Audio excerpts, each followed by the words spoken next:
Hello students, अस्सलाम वालेकुम। उम्मीद है कि आप लोग सब खैरियत से होंगे। मेरा नाम है श्याम गौरी और आज मैं स्टूडेंट पढ़ाने वाला हूँ क्लास 11 की मैथमेटिक्स और एक्सरसाइज 2.2 की बेसिक स्टार्ट कर चुका हूँ। उससे पहले वाला लेक्चर इंशाल्लाह आप लोगों ने देख लिया होगा। आज उसी को कंटिन्यू करूंगा जैसा कि मैंने पहले बोला था। आज जो मेरा टॉपिक है, सबसे पहले हम पढ़ेंगे singular and non singular matrix. पहले भी ये बात बोल चुका हूं कि ये जो टॉपिक मैं समझा रहा हूं ये हर उस इंसान के लिए, हर उस स्टूडेंट के लिए है जो इस कॉन्सेप्ट को समझना चाह रहा है। इंशाल्लाह मैं इसकी अलग प्लेलिस्ट बना दूंगा क्योंकि मैंने अभी तक इस चैप्टर के ऊपर जितने भी लेक्चर अपलोड किए उन सबकी बेसिक अलग अलग वीडियो बनाई है, तो उन सबकी बेसिक वीडियो को मैं अलग एक प्लेलिस्ट में डाल दूंगा ताकि अगर कोई ईकेट की तैयारी कर रहा है तो वो बेसिक वाले लेक्चर देख के सारा काम कर सकता है अपना। तो यहां पर सिंगुलर मैट्रिक्स और नॉन सिंगुलर मैट्रिक्स में बहुत ही कम डिफरेंस है, आपको बता दूंगा। बहुत आसान सा कॉन्सेप्ट है। बोल रहा है स्क्वायर मैट्रिक्स, पहले भी बोल चुका हूं। स्क्वायर मैट्रिक्स एक ऐसा मैट्रिक्स होता है जिसमें नंबर ऑफ रोज और नंबर ऑफ कॉलम्स क्या होते हैं, बराबर होते हैं। Square matrix is said to be singular. Square matrix को हम कब सिंगुलर मैट्रिक्स कहेंगे स्टूडेंट, या इसका एक और नाम है नॉन इन्वर्टिबल मैट्रिक्स। पिछली वाली क्लास में मैंने आपको एक बात बताई थी कि डिटर्मिनेंट के जरिए हम ये पता लगा सकते हैं क्या किसी मैट्रिक्स का इनवर्स मौजूद है क्या नहीं। तो उसके लिए ये सिंगुलर नॉन सिंगुलर काम करते हैं। नॉन इन्वर्टेबल मैट्रिक्स का मतलब है जिस मैट्रिक्स का इनवर्स ना हो, जिस मैट्रिक्स का इनवर्स ना हो। तो याद रखिएगा, कभी भी अगर कोई भी मैट्रिक्स सिंगुलर है, सिंगुलर क्या है मैं भी बताता हूं, सिंगुलर है तो उस मैट्रिक्स का इनवर्स मौजूद नहीं होगा, इनवर्स मौजूद नहीं होगा। तो नॉन इन्वर्टेबल मैट्रिक्स होगा जिसका इनवर्स मौजूद नहीं होगा। कब होगा एक डिटर्मिनेंट इज जीरो। देखिए बस सिंगुलर मैट्रिक्स एक आसान सी कहानी है। आपको ये पता लगाना है कि आपको जो मैट्रिक्स दिया जा रहा है क्या वो एक सिंगुलर मैट्रिक्स है। तो आप क्या करेंगे, जैसे कि ये मेरे पास एक ए मैट्रिक्स दिया हुआ है। अब मैं ये इंटरेस्टेड हूं इस बात के अंदर, क्या ये ए जो मैट्रिक्स है क्या ये सिंगुलर है। तो मैंने बोला मेरे को तो तरीका बता चुका है सिंगुलर मैट्रिक्स। तो अगर मैं इसका डिटर्मिनेंट फाइंड करूं, क्या करूं, इसका डिटर्मिनेंट फाइंड करूं और वो जीरो के बराबर आ जाए तो ऐसे मैट्रिक्स को हम बोलते हैं सिंगुलर मैट्रिक्स। आइए चलो चेक करते हैं इस मैट्रिक्स का डिटर्मिनेंट फाइंड करके। बताया था ना 2/2 का मैट्रिक्स का डिटर्मिनेंट कैसे लेते हैं। तो क्या होगा, 2 1 जा 2 होगा, उसके बाद माइनस आएगा, फिर 2 1 जा 2 होगा, प्लस 2 माइनस 2 क्या हो जाएगा 0। तो यहां पर डिटर्मिनेंट 0 आ गया। इसका मतलब A is a singular matrix, is a singular matrix. अब जरा सुनिएगा बात को स्टूडेंट, ए मैट्रिक्स क्या है, सिंगुलर मैट्रिक्स है। तो याद रखिएगा इस मैट्रिक्स ए का इनवर्स कोई मौजूद नहीं होगा, नॉन इन्वर्टेबल मैट्रिक्स हो गया। अब इस मैट्रिक्स ए का इनवर्स कभी भी नहीं मिलेगा आप लोगों को, क्लियर। तो अब सर बोलेंगे आप लोग कि सर नॉन सिंगुलर मैट्रिक्स क्या है। इसका उलट कर दें, इसके मुताबिक कि किसी भी मैट्रिक्स का अगर डिटर्मिनेंट 0 के बराबर आ जाए तो वो सिंगुलर मैट्रिक्स, और अगर कभी भी किसी भी मैट्रिक्स का डिटर्मिनेंट 0 के बराबर ना आए तो इसका मतलब क्या होगा, वो एक नॉन सिंगुलर मैट्रिक्स होगा और उस मैट्रिक्स का इनवर्स मौजूद होगा। मतलब इसको हम ये भी बोलते हैं इन्वर्टेबल मैट्रिक्स, जिस मैट्रिक्स का इनवर्स ही मौजूद होगा। तो इसकी डेफिनेशन क्या है, a square matrix is said to be non singular matrix या invertible matrix if it's determinant is equal to, sorry ये मैंने गलत लिख दिया, sorry, is not equal to 0 आएगा। क्या आएगा, is not equal to 0। Clear है। अगर उसका डिटर्मिनेंट 0 के बराबर ना हो, क्योंकि 0 हो गया तो वो तो सिंगुलर मैट्रिक्स में आ जाएगा, और 0 नहीं है, 0 के अलावा कुछ है, तो इसका मतलब वो एक नॉन सिंगुलर मैट्रिक्स है जिसका इनवर्स मौजूद होगा। तो आपको समझ में आ गया हम किस तरीके से डिटर्मिनेंट का यूज करके ये फाइंड आउट कर सकते हैं क्या कभी किसी मैट्रिक्स का इनवर्स मौजूद है क्या नहीं। समझ में आई बात। तो ये तो कहानी थी स्टूडेंट इस सिंगुलर और नॉन सिंगुलर की। तो यहां पर मैंने एग्जांपल भी लिए, तो इसका डिटर्मिनेंट फाइंड करके देखते हैं। तो 1 1 जा 1 होगा, फिर माइनस आएगा, 0 0 तो 0। तो अब हमने इस मैट्रिक्स का डिटर्मिनेंट फाइंड करा और वो 1 के बराबर आ गया।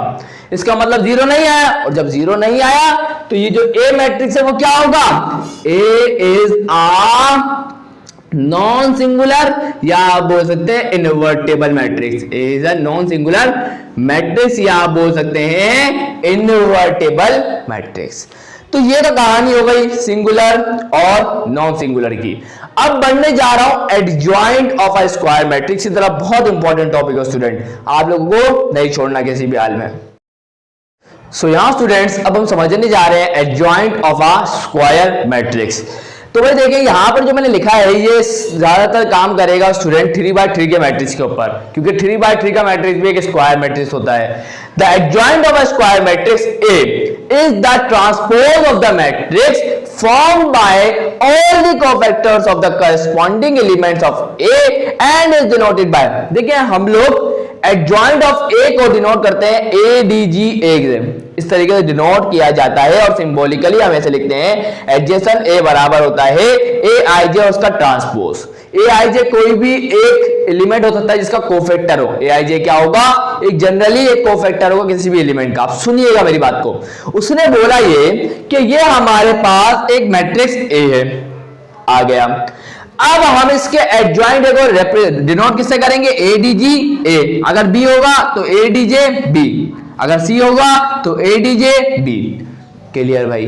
अब होगा क्या, वो बोल रहा है कि जो हर एलिमेंट इस मैट्रिक्स का हर एलिमेंट, कितने एलिमेंट है, 1 2 3 4 5 6 7 8 9 एलिमेंट है। इन 9 के 9 एलिमेंट का आप क्या फाइंड आउट करेंगे, आप फाइंड आउट करेंगे क्या कोफैक्टर। जब आप इसका कोफैक्टर मालूम कर लेंगे तो वो इसके बराबर आएगा।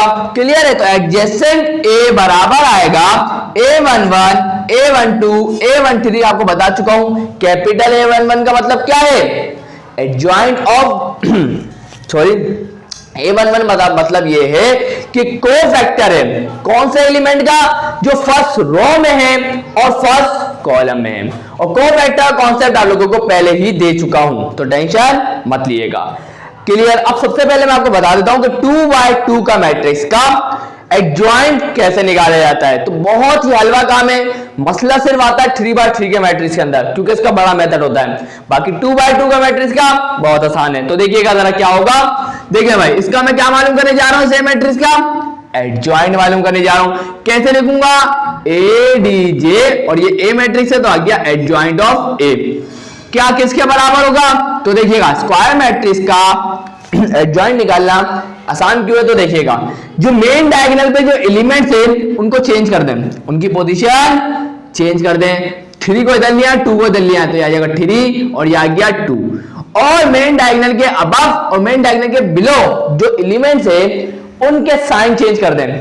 तो ये +1 है तो क्या हो जाएगा -1, ये +2 है तो क्या हो जाएगा -2। तो हमने फाइंड आउट कर लिया स्टूडेंट इस ए मैट्रिक्स का एडजॉइंट। तो पता है कोई मुश्किल काम है, आप बोलेंगे सर ये तो बिल्कुल हलवा है। अब मेन काम तो शुरू हो रहा है 3x3 के मैट्रिक्स के अंदर, जिसका हमें करना क्या पड़ेगा कि इस मैट्रिक्स ए के हर एलिमेंट का सबसे पहले कोफैक्टर मालूम करेंगे और इस तरीके से हमारे पास एडजॉइंट आ जाएगा। कोई मुश्किल काम समझ में आ गई। तो सबसे पहले हमने देखा वी नो दैट एडजॉइंट किसके बराबर होता है कि जो मैट्रिक्स होगा, अभी 3x3 का तो आ गया 3x3। तो अब हम क्या करेंगे, इन सबका क्या करेंगे, एडजॉइंट फाइंड करेंगे। क्या सॉरी इन सारे एलिमेंट के कोफैक्टर मालूम करेंगे, मतलब A11 भी मालूम करेंगे, A12 भी मालूम करेंगे, A13 भी मालूम करेंगे, A33 तक हम सबके कोफैक्टर मालूम करेंगे। तो मालूम करना शुरू करते हैं। तो लिखा मैंने we find all the cofactors. सबसे पहले शुरुआत करेंगे A11 से। तो A11 क्या होगा, वो एलिमेंट है जो पहली रो में है और पहले कॉलम में है, उसका हम क्या निकालने जा रहे हैं, कोफैक्टर निकालने जा रहे हैं। तो क्या होगा -1 उसकी पावर I + J। I कौन है 1 और J कौन है 1, multiply by minor of that matrix मतलब M11। तो क्या होगा, मतलब 1 का माइनर क्या होगा, बताया था आपको क्या होगा। कैसे निकालते हैं, तो भाई देखिए इसका निकालने जा रहे हैं तो इसकी रो को हटा देंगे, इसके कॉलम को हटा देंगे, तो बचेगा क्या 4 7 8 6। तो क्या हो जाएगा स्टूडेंट, -1 है, उसके ऊपर पावर क्या है even, power even, negative sign neglect कर देंगे। तो 6 4 हो जाएगा 24 -7 8 क्या हो जाएगा 56। क्लियर है? इंशाल्लाह बात क्लियर हो चुकी है। और 24 में तो माइनस करेंगे 56 को, तो क्या हो जाएगा हमारे सामने ये हमारे पास हो जाएगा 32 हो जाएगा। क्लियर है स्टूडेंट्स? इंशाल्लाह आप लोगों को बात क्लियर हो चुकी होगी। चले भाई आगे बढ़ते हैं। अब बारी है A22 की। किसकी बारी है? सॉरी A12 की। अब स्टूडेंट मुझे बताएं कि आप लोगों को कोएफिशिएंट निकालना आता है? आप बोलेंगे सर मुझे हमें तो आता है, हम तो खुद भी निकाल लेंगे। तो बस मैं आपको एक दो निकलवा देता हूं, बाकी सारे मैं खुद ही लिख दूंगा ताकि आप लोगों को टाइम वेस्ट नहीं हो, आप लोग खुद प्रैक्टिस कर लीजिएगा। क्लियर? तो मैं आपको A12 का भी निकलवा देता हूं। तो A12 का क्या होगा? वही वाली बात, -1 उसकी पावर i प्लस जे, तो i कौन है 1, j कौन है 2, मल्टीप्लाई बाय माइनर क्या होगा? देखें इस एलिमेंट की बात कर रहे हैं तो इसकी रो को काट देंगे, इसके कॉलम को काट देंगे, बचेगा 2 7 9 और ये आ गया 6। तो क्या हो जाएगा? -1 है और उसके ऊपर पावर क्या है? 1 + 2 3, और पावर और आ रही है, नेगेटिव साइन नहीं हटेगा, नेगेटिव साइन आ गया। यहां मैंने स्टूडेंट सारी वैल्यू लिख दी है क्योंकि मैं आपको पहले वाली वीडियो में कोफैक्टर निकालना सिखा चुका हूं। तो हर इससे आपको क्या करना है, हर एलिमेंट का, इस मैट्रिक्स के हर एलिमेंट का आपको कोफैक्टर निकालना है। 1 का भी, 3 का भी, 5 का भी, 2 का भी, 4 का भी, 7 का भी, 9 का भी, 8 का भी, 6 का।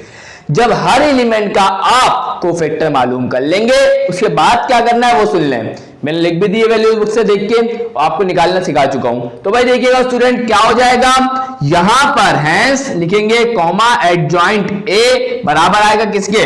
A11 की जगह पे A11 की वैल्यू आएगी, A12 की जगह उसकी वैल्यू, सबकी वैल्यू जिस तरीके लिखी हुई है इसमें वो आप लिख देंगे। उसके बाद क्या करेंगे, आप इस A वाले मैट्रिक्स का क्या करेंगे? ट्रांसपोज फाइंड करेंगे। क्या करेंगे? इस एडजॉइंट A का क्या कर लेंगे? ट्रांसपोज। चाहे तो आप यही लिख दीजिएगा, ये ट्रांसपोज लिखेंगे इसके ऊपर, तो ये क्या आ जाएगा? तो आपको पता है ट्रांसपोज में क्या करते हैं, रोज को कॉलम में कन्वर्ट कर देते हैं। तो ये रो है, इसको कॉलम में कन्वर्ट करूंगा, क्या हो जाएगी? ये आ जाएगी माइनस का 32 51 और ये आ जाएगा माइनस का 20। इस रो को भी कॉलम में कन्वर्ट करूंगा, क्या हो जाएगा? 22 माइनस का 39 और ये आ गया 19। इसी तरीके तीसरी रो को भी कॉलम में कन्वर्ट कर दूंगा, ये आ जाएगा 1 3 माइनस का 2। अब जाके हमने क्या कर लिया, हमने इस A मैट्रिक्स का एडजॉइंट फाइंड कर लिया। तो बताएं समझ में आ गया? मुझे पता है आसान तो नहीं होगा, लेंदी है, मुश्किल नहीं है, लेंदी है। मैं बोलूंगा स्टूडेंट कि ये सवाल काफी बड़ा होगा, 3x3 मैट्रिक्स का एडजॉइंट फाइंड करना बहुत ही बड़ा काम है, लेकिन मुश्किल नहीं है जब आप इसकी प्रैक्टिस अच्छे तरीके से करेंगे। इंशाल्लाह मुश्किल नहीं रहेगा। जब मैं क्वेश्चन करवाऊंगा तो वो तो मैं आपको हर चीज डिटेल में और जगह समझाऊंगा। अभी तो क्वेश्चन नहीं करवाना था, तो एडजॉइंट तो सिखा, आप लोगों को कोफैक्टर निकालना सिखा चुका हूं, इसलिए वहां पे इतनी डिटेल में मैं नहीं गया। क्लियर है? इंशाल्लाह समझ में आ गया कि किस तरीके से एडजॉइंट को फाइंड करना है। आपको सबसे पहले ए मैट्रिक्स दिया जाएगा और बोला जाएगा एडजॉइंट मालूम करें, तो आप इसके हर एलिमेंट का क्या मालूम करेंगे? कोफैक्टर मालूम करेंगे। जैसा कि आप यहां लिखेंगे वी नो दैट कि एडजॉइंट है किसके बराबर होता है? इस मैट्रिक्स के हर एलिमेंट के कोफैक्टर को ले लेंगे, तो आपको क्या मिल जाएगा? एडजॉइंट। एडजॉइंट नहीं मिलेगा, पहले आप इसके कोफैक्टर को लेंगे और उसके बाद इसका ट्रांसपोज भी लेंगे। क्लियर है? और जब ट्रांसपोज ले लेंगे तो आपको मिल जाएगा एडजॉइंट ए। मैं ट्रांसपोज लगाना भूल गया था बस। क्लियर है? इंशाल्लाह हर चीज क्लियर हो चुकी है। अब बढ़ते हैं नए टॉपिक की तरफ। सो यहाँ स्टूडेंट्स अभी तक हमने पढ़ लिया कि adjoint of a square matrix. अब पढ़ने जा रहे हैं एडजॉइंट ऑफ डायगोनल मैट्रिक्स। आप सब जानते होंगे कि डायगोनल मैट्रिक्स एक ऐसा मैट्रिक्स होता है जिसके सिर्फ मेन डायगोनल पर एलिमेंट्स होते हैं। Above the main diagonal and below the main diagonal elements क्या होते हैं? जीरो होते हैं। तो ये आपके सामने एक डायगोनल मैट्रिक्स आ गया जिसके एलिमेंट जनरल है A11 A22 और A33। अब हमें इस मैट्रिक्स, इस डायगोनल मैट्रिक्स का क्या करना है? एडजॉइंट फाइंड करना है। तो हम क्या करेंगे, सबसे पहले जो भी एलिमेंट है, देखिए ये सारे जो जीरो जीरो एलिमेंट है उनका हम लोग क्या फाइंड नहीं करेंगे, कोफैक्टर मालूम नहीं करेंगे, क्योंकि इनका कोफैक्टर जीरो ही आने वाला है, जिस वजह से हम लोग मालूम नहीं करेंगे। तो अब हम A11 इसका, इस वाले एलिमेंट का कोफैक्टर मालूम करेंगे, इस वाले एलिमेंट का कोफैक्टर मालूम करेंगे और इस वाले एलिमेंट का कोफैक्टर मालूम करेंगे। अगर मैं ऐसा बोलूं कि सिर्फ मेन डायगोनल पे जो एलिमेंट्स है उन्हीं का कोफैक्टर हम लोग मालूम करेंगे। तो matrix of cofactors of matrix A is, ये होगा A11, A22 और A33। तो वेयर A11 क्या होगा, A22 क्या होगा और A33 क्या होगा, तो वो देखते हैं स्टूडेंट। तो सबसे पहली बारी A11 की है तो क्या होगा -1 उसकी power i plus J, i क्या है 1, जे क्या है 1, उसके बाद मल्टीप्लाई कराएंगे किससे, माइनर क्या होता है, अब इस एलिमेंट की बात कर रहे हैं, इसको इसकी रो को हटा देंगे, इसके कॉलम को हटा देंगे तो कौन बचेगा A22 A33 ये बच गया। क्लियर है। अब जरा देख ले क्या होगा, -1 है और उसके ऊपर पावर क्या आएगी 1 + 1, ये तो 2 हो जाएगा, पावर इवन हो गई, नेगेटिव साइन निगलेक्ट कर देंगे तो क्या आ जाएगा, ये हमारे पास आ जाएगा स्टूडेंट A22 A33, ये आ गया हमारे पास। क्लियर है, क्योंकि आपको पता है इन दोनों को मल्टीप्लाई करेंगे उसके बाद माइनस आता है, 0 0 0 होगा, इसलिए मैंने लिखा ही नहीं और सब में मैं यही काम करूंगा। तो देखें अब यहाँ क्या होगा -1 i प्लस जे, i कौन है 2 और j कौन है 2, उसके बाद मल्टीप्लाई कराऊंगा क्या उससे माइनस से MT2 से, क्या होगा इस वाले एलिमेंट की बात कर रहे हैं तो इसकी रो को हटा देंगे, इसके कॉलम को हटा देंगे तो कौन कौन बचेगा A11, क्या बचेगा A11 0 0 A33।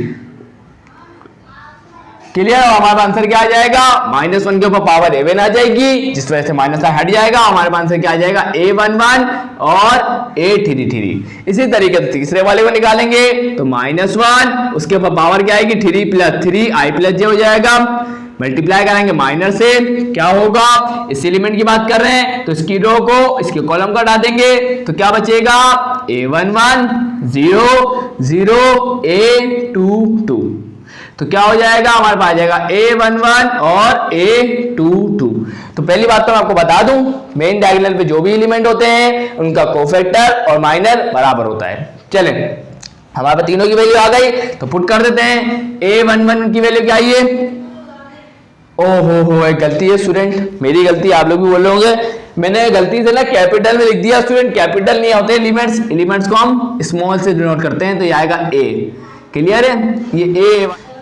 चलो स्टूडेंट सही कर दिया मैंने। अब क्या होगा देखिए A11 क्या आया है A22 और A33 आया, उसके बाद 0 फिर 0 फिर 0, अब यहाँ क्या आएगा A22 क्या आया A11 और A33, उसके बाद फिर 0 फिर 0 फिर 0, उसके बाद A33 क्या आया A11 और A22। क्लियर है, अभी इसका एडजॉइंट नहीं आया, इसका ट्रांसपोज भी फाइंड करेंगे और आपको पता है डायगोनल मैट्रिक्स का ट्रांसपोज क्या होता है, वही होता है, तो हम लोग वापस वही लिख देंगे। क्या आ जाएगा A22 A33 A11 A33 और A11 और A22। क्लियर है, तो डायगोनल मैट्रिक्स का आप ट्रांसपोज फाइंड करेंगे तो आपको वही मैट्रिक्स मिल जाएगा। अब जाके हमने इस डायगोनल मैट्रिक्स का क्या फाइंड करा, एडजॉइंट फाइंड कर लिया। क्लियर है, तो ये आने वाला है आप लोगों के सामने है।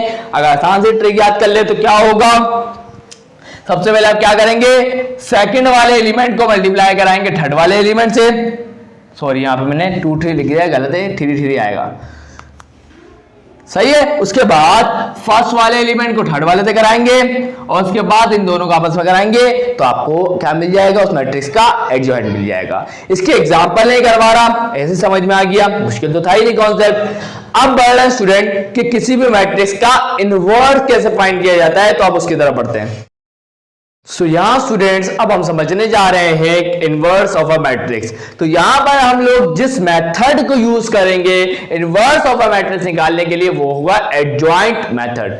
Use adjoint method to calculate inverse of a square matrix and verify. तो बोल रहे हैं inverse of a square matrix A, हमारे पास एक ए स्क्वायर मैट्रिक्स है, अब हम उसके इनवर्स को किस तरीके से डिनोट करेंगे, डिनोटेड बाय ए और उसकी पावर -1 इज अनदर मैट्रिक्स, एक अलग तरह का मैट्रिक्स होगा इस तरह के सच दैट का मतलब क्या होगा, इस तरह के the product of A and A inverse is the identity matrix. बोल रहे हैं हमारे पास एक ए मैट्रिक्स है और हमने उस ए मैट्रिक्स का इनवर्स फाइंड किया। अब हम ए मैट्रिक्स को उसी के इनवर्स से जब मल्टीप्लाई करवाएंगे तो उसके रिजल्ट में हमें एक आइडेंटिटी मैट्रिक्स मिलेगा।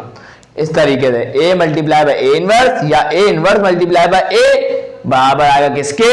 आइडेंटिटी मैट्रिक्स के। कैपिटल आई मतलब आइडेंटिटी मैट्रिक्स। ए इनवर्स, ये बात मैं पहले ही बता चुका हूं कि ए इनवर्स एग्जिस्ट मौजूद होगा कब? Only if A is non singular. आपको पहले बता चुका हूं नॉन सिंगुलर मैट्रिक्स का इनवर्स ऑफ अ मैट्रिक्स निकल सकता है लेकिन सिंगुलर मैट्रिक्स का इनवर्स मौजूद नहीं होता। अब इसकी वजह क्या है वो अब आप भी जान लेंगे। अब जरा देखिएगा स्टूडेंट, नोट करें इन पॉइंट को कि अगर b बराबर आ जाए a इनवर्स के, फिर b इनवर्स बराबर आ जाएगा a के। और दूसरी बात कि अगर हमारे पास एक a इनवर्स पहले से मौजूद है, हमने a मैट्रिक्स का a इनवर्स निकाल लिया, अब हम क्या कर रहे हैं उस a इनवर्स का भी एक और दफा इनवर्स निकाल रहे हैं, तो उसके नतीजे में हमें वापस a मैट्रिक्स मिल जाता है। तो हम कैसे लिखेंगे? Inverse of a square matrix, sorry inverse of a matrix A is A itself, वो खुद ही A हो जाता है। चले भाई ये पॉइंट नोट कर लिया कि अगर किसी भी हमारे पास मैट्रिक्स था, हमने पहले उसका A इनवर्स फाइंड किया, अब A इनवर्स आ गया हमारे पास, हमने उस A इनवर्स का भी एक और दफा इनवर्स निकाला, तो याद रखिएगा इसके नतीजे में हमें वापस एक A मैट्रिक्स मिल जाएगा। तो बताएं कोई मुश्किल वाली बात? इंशाल्लाह समझ में आ गई, कोई मसला नहीं होगा। चलें भाई अब समझते हैं कि अगर हमें किसी भी मैट्रिक्स का इनवर्स फाइंड करना है एडजॉइंट मेथड से, वो कैसे करेंगे? तो adjoint method for computing A inverse, तो याद रखिएगा the inverse of a matrix A by adjoint method is defined as, कैसे होगा? A इनवर्स बराबर होगा adjacent A divided by its magnitude. तो अगर आप करेंगे तो आपको A इनवर्स मिल जाएगा। तो आपको समझ में आई बात कि कितना बड़ा प्रोसेस होगा कि अगर 3/3 का एडजॉइंट निकालना ही बहुत बड़ी बात होती है, बहुत बड़ा प्रोसेस होता है। तो पहले तो आपको उस ए मैट्रिक्स का एडजॉइंट निकालना पड़ेगा, और जब उसका एडजॉइंट निकालेंगे और साथ ही आप उसको ए मैट्रिक्स का आपको डिटर्मिनेंट भी निकालना है और दोनों को डिवाइड करवाएंगे, आपको ए इनवर्स मिल जाएगा। लेकिन अगर आप देखें तो ये जो मैग्नीट्यूड ऑफ ए है, मैग्नीट्यूड का मतलब नहीं है यहाँ पर, लेकिन मुझे पता है ये डिटर्मिनेंट की बात है ना, तो ए का डिटर्मिनेंट है यहाँ पर, तो ए का डिटर्मिनेंट डिनोमिनेटर में आ रहा है। आपको पता है सिंगुलर मैट्रिक्स के अंदर a का डिटर्मिनेंट तो क्या हो जाता है? 0, और आपको पता है डिनोमिनेटर में 0 आना सही नहीं होता, क्योंकि ऊपर कुछ भी हो ये इंफिनिटी को अप्रोच करना शुरू कर देता है, जिस वजह से सिंगुलर मैट्रिक्स का इनवर्स मौजूद नहीं होता, क्योंकि उनका डिटर्मिनेंट 0 होता है। और यहाँ पहले बता दिया गया है कि determinant of a can not be equal to 0, denominator में 0 पसंद ही नहीं करते ना भाई हम, क्लियर? जिस वजह से सिंगुलर मैट्रिक्स का इनवर्स मौजूद नहीं होता, नॉन सिंगुलर मैट्रिक्स का इनवर्स मौजूद होता है। समझ में आ गई बात? तो आप सबसे पहले क्या करेंगे, उस मैट्रिक्स ए का एडजॉइंट फाइंड करेंगे और उसके बाद उसका डिटर्मिनेंट फाइंड करेंगे, दोनों को डिवाइड करवाएंगे, आप लोगों को उस मैट्रिक्स ए का इनवर्स मिल जाएगा। इसको हम डिटेल में पढ़ेंगे स्टूडेंट जब मैं आपको क्वेश्चन करवाऊंगा, क्योंकि अभी पता है आपको मैं एडजॉइंट निकालना सिखा चुका हूं, डिटर्मिनेंट ऑफ ए निकालना सिखा चुका हूं, तो बार बार रिपीट करने की जरूरत तो है नहीं, कुछ अनोखा तो इसमें नजर आ ही नहीं रहा। ए मैट्रिक्स एडजॉइंट निकालेंगे, उसको उसके मैग्नीट्यूड से सॉरी डिटर्मिनेंट से डिवाइड करवा देंगे, हमें क्या मिल जाएगा? उस मैट्रिक्स का इनवर्स मिल जाएगा। क्लियर है? उसको हम डिटेल में पढ़ लेंगे, क्वेश्चन करवाऊंगा जब, क्योंकि इतनी डिटेल में जाने की जरूरत तो है ही नहीं। क्लियर है? एडजॉइंट निकालना भी आ गया है, डिटर्मिनेंट निकालना भी आ चुका है। और मैं आप लोगों को स्टूडेंट्स ये चीज भी वेरीफाई नहीं करवा रहा हूं कि अगर हम ए मैट्रिक्स को मल्टीप्लाई करवाते हैं बी मैट्रिक्स से और उसके बाद उसका इनवर्स फाइंड करते हैं, तो वो बराबर आता है बी के इनवर्स इनटू ए के इनवर्स के। ये वेरीफाई करवाने का बोला है, लेकिन मैंने देखा कि बुक के अंदर ये क्वेश्चन मौजूद है, तो वेरीफाई वही करवा दूंगा, टाइम की वेस्ट करूं यहाँ पर। मेरा काम तो क्या था? सिर्फ इंफॉर्मेशन देना था, और मैंने आपको पहुंचा दी कि ए बी का प्रोडक्ट का इनवर्स फाइंड करें, तो वो बराबर आएगा बी के इनवर्स इनटू ए के इनवर्स। यहां जाके हमने 2.3 को पढ़ने के लिए जितनी चीजों की हमें जरूरत थी समझने की वो हमने समझ ली स्टूडेंट। इंशाल्लाह नेक्स्ट वीडियो में एक्सरसाइज 2.3 को स्टार्ट करूंगा, उसके क्वेश्चन आप लोगों को करवाऊंगा। अगर वीडियो अच्छी लगी तो स्टूडेंट लाइक जरूर कर दीजिएगा, चैनल को सब्सक्राइब करके बेल आइकन पे हिट करके ऑल पे जरूर क्लिक करिएगा। तो मिलता हूं नेक्स्ट वीडियो में, तब तक के लिए अल्लाह हाफिज।